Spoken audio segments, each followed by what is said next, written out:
All right. Hello, everyone. Welcome back to another episode of Data Magic. So we can help you know the numbers that grow your business.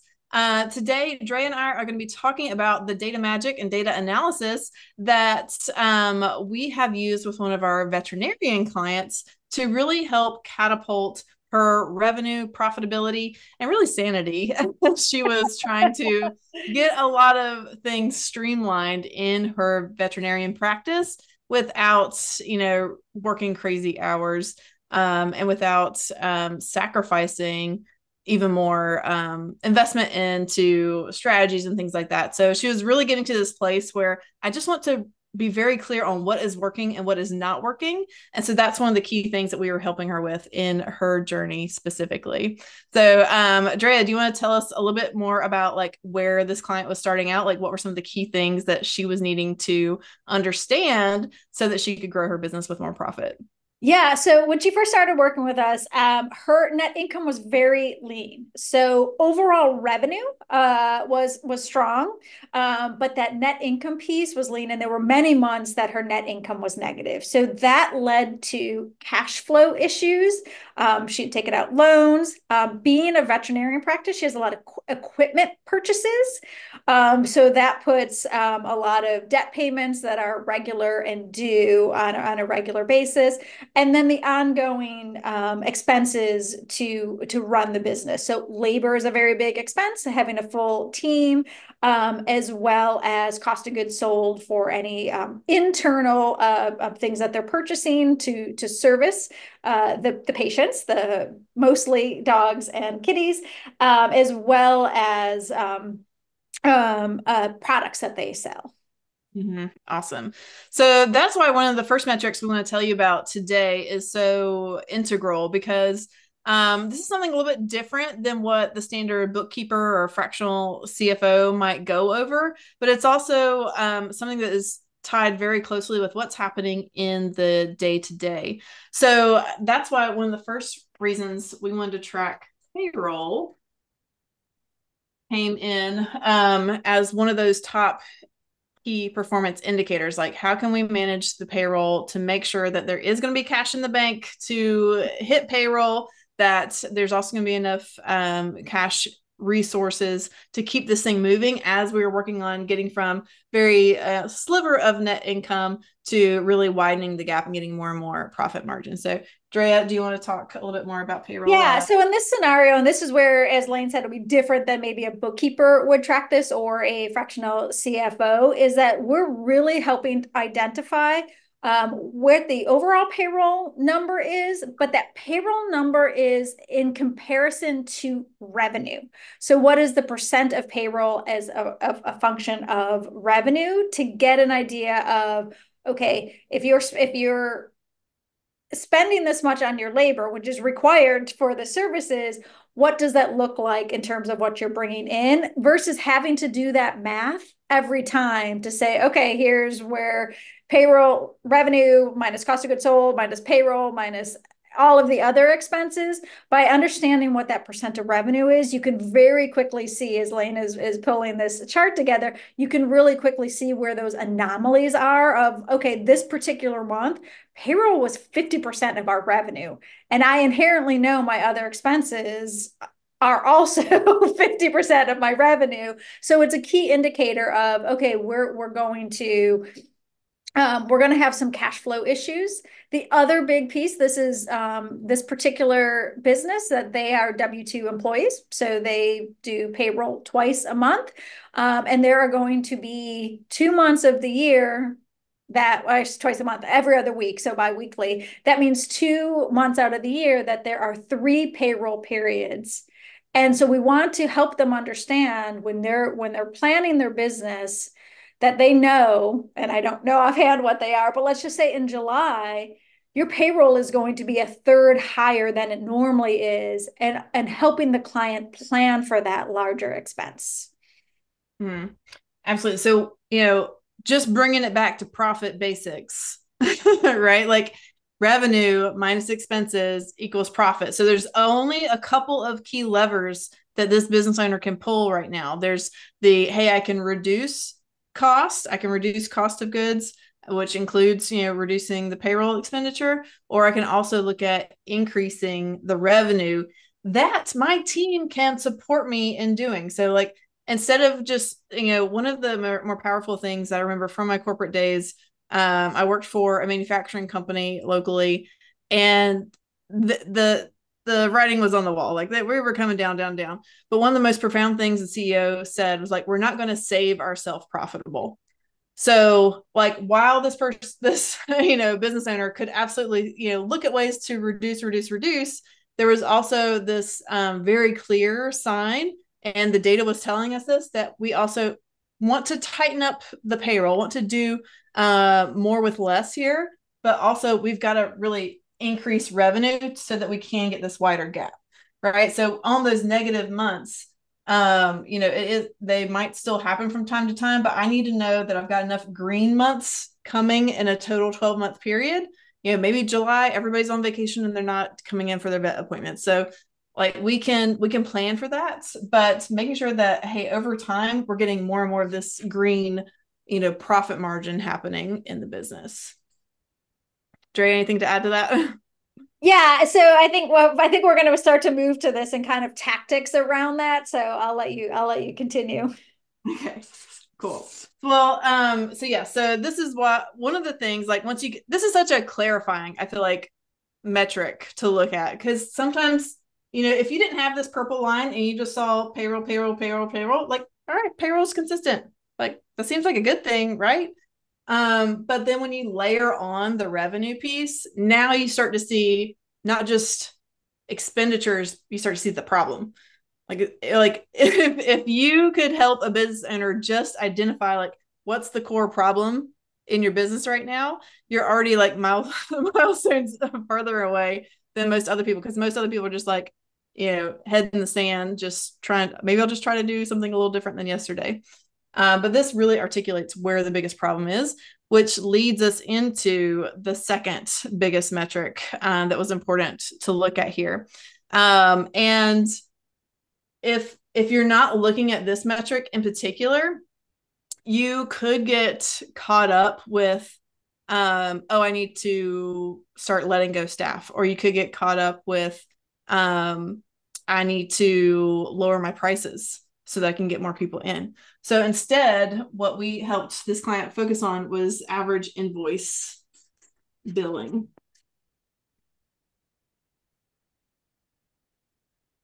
What was actually happening with the billing scenario? How many, of all the appointments, what was the average dollars generated?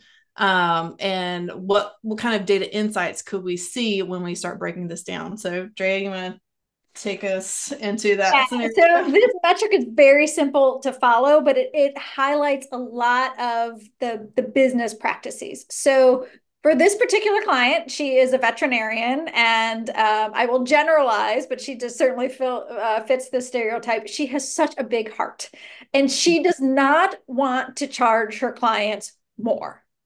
Mm-hmm. But that was leading her to this place of not making enough money to cover expenses and debt obligations. So we do see this in other places, right? We the beauty of doing this kind of work is you can choose your type of client and who you're working with, and we work with just some genuinely kind people who don't want to don't want to overcharge. But by showing her metric number one and kind of like saying, okay, to run your business, this is what you're spending on a monthly basis on payroll, then breaking it down to, well, and here's what you're spending on your services. So here's where your services are profitable, here's where your services are not profitable, and helping her identify you may need to raise prices in certain scenarios. And then next is, which was a very, very big push with her, is encouraging those clients who can spend more to spend more. So there are certainly clients who come in and their dog is very sick and they're in a surgery, and this $2,000 surgery bill is like max what they can do. But then you have other clients who come in and the $2,000 surgery, although they don't want to have to pay for it, are willing to get a comfort package, right? They have the disposable income and they want their dog to have these extra things in that. And you can, by making that available to those clients who can afford it and then want to do that, that's an opportunity. So things like that of, you're not forcing every client to buy extras, but you can make the extras available for the clients who, like me, like, well, let's make sure this canine has like, the cushiest vet visit possible. Mm-hmm. Yes, I think that was such a mindset thing to look at because also depending on where you're located. So the veterinarians, kind of out in the boonies are maybe have different pricing and packages available to veterinarians that are, in the cities, right? So she was kind of in that in between where, she was a little bit more rustic, but also a quick drive from the city. So she had a blend of clientele.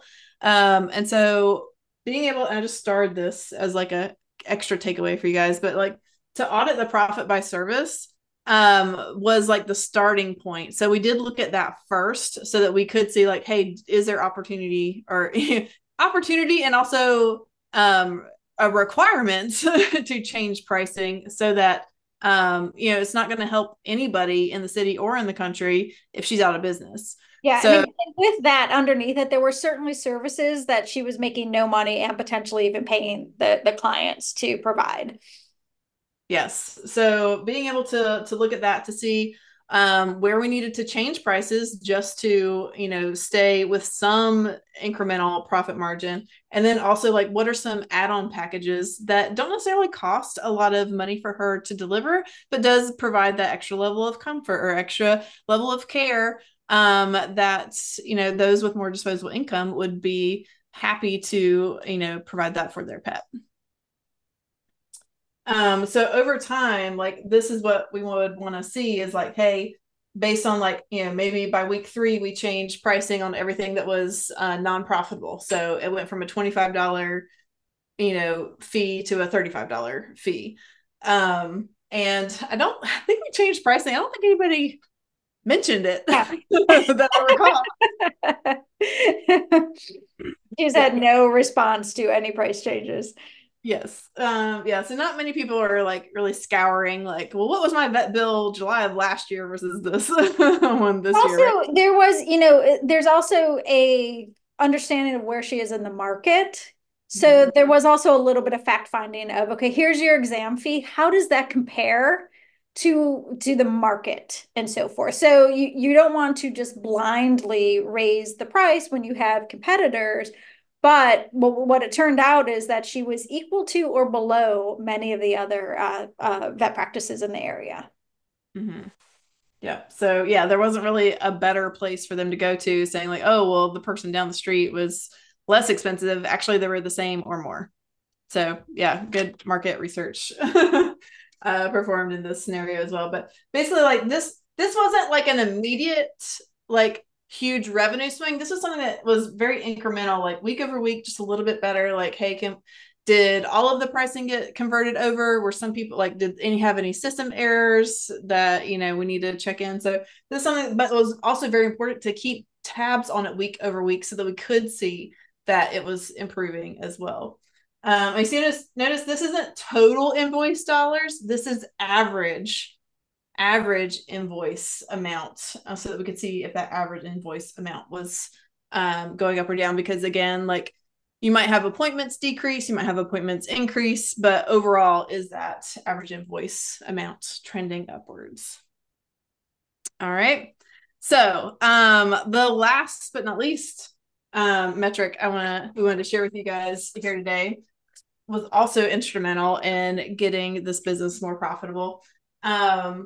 Because when you are working with people, you often are working with appointments, right? So if you don't have this one in place, what can happen is you will feel like you were at capacity for the week, but what actually happened is you had a bunch of cancellations. So appointment no-show rates became quite important.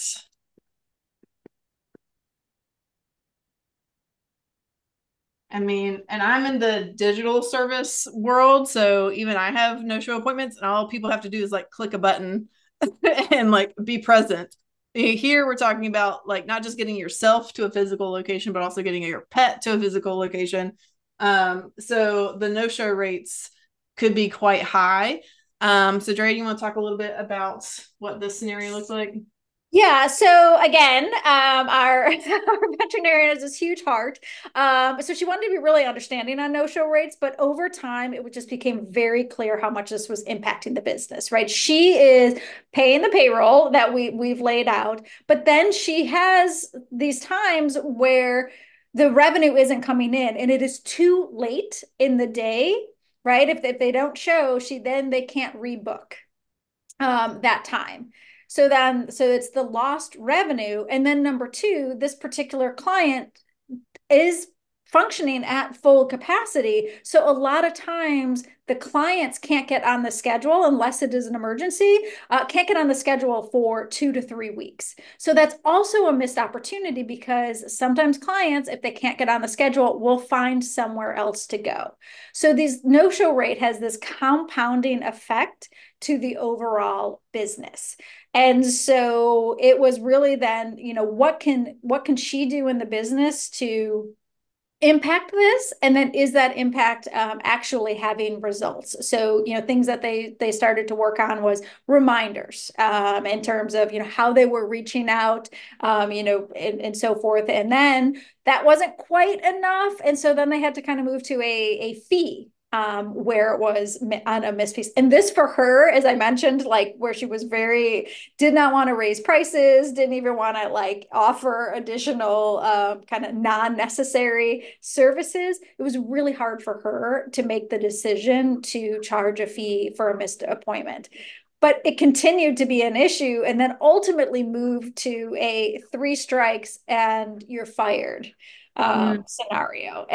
But the reason that it escalated to that was really the understanding of what does this mean to the revenue and the profit of her business when clients do not show up in their appointment last minute and they don't have an opportunity to rebook that. Mm-hmm. Absolutely. Yeah. So this is, if you're an appointment based, business, or maybe you're an OBM, VA, or consultant that's working with appointment based businesses, this might be a primary metric that you're going to want to track because to Drea's point, like there are levers that you can pull that you can look into to start making, the scheduled number of appointments closer and closer to the showed up number of appointments in the business. So the wider the gap between these two, the more in trouble you are, essentially, or definitely the less profitable you are. But it's a really good indicator as to how much more profit you are going to be seeing when you can get those that said they were going to show up to actually show up, or if they can't, that they're giving you enough notice ahead of time that you can go to your wait list and let people know that, hey, we had an opening that popped up for this afternoon, we can get you in today if you'd like. And not only does that help the business, but it also allows them to help more patients. Mm-hmm. Right, which is essentially at the heart of any veterinarian practice, and probably a lot of other appointment-based service businesses as well. Awesome. Dre, anything else you would have to add on This this? whole conversation reminded me of a recent change that they just made, is that they just started moving Fridays to puppy and kitten days. So they have like a day focused to bring in new puppies, kittens for their vaccinations, their checkups, and so forth. So it just brings a smile to my face thinking that like they're ending their week. Oh, with all the happy stuff. On the happy stuff. So sweet. Well, awesome. So, folks, if you are in a place where you'd like to know the numbers to grow the business, maybe it's your own business, or maybe you're an OBM tech VA consultant that is working with businesses like this, I definitely want to encourage you to hop on to one of our upcoming trainings where we can really show you what this could look like for you specifically. So go to laynebooth.com/grow. That is LAYNEBOOTH.com/grow. And you can sign up for one of our upcoming training series so that we can walk you through what this looks like to bolt on data analysis to your suite of services so that you can help your clients reach next level and also get paid better and work fewer hours. So it's a win-win all the way around. We'd love to show you how we've done this on our side of things and how we've helped hundreds of others do this as well. So check out lanebooth.com and /grow, and we'll see you there. Cheers, everyone.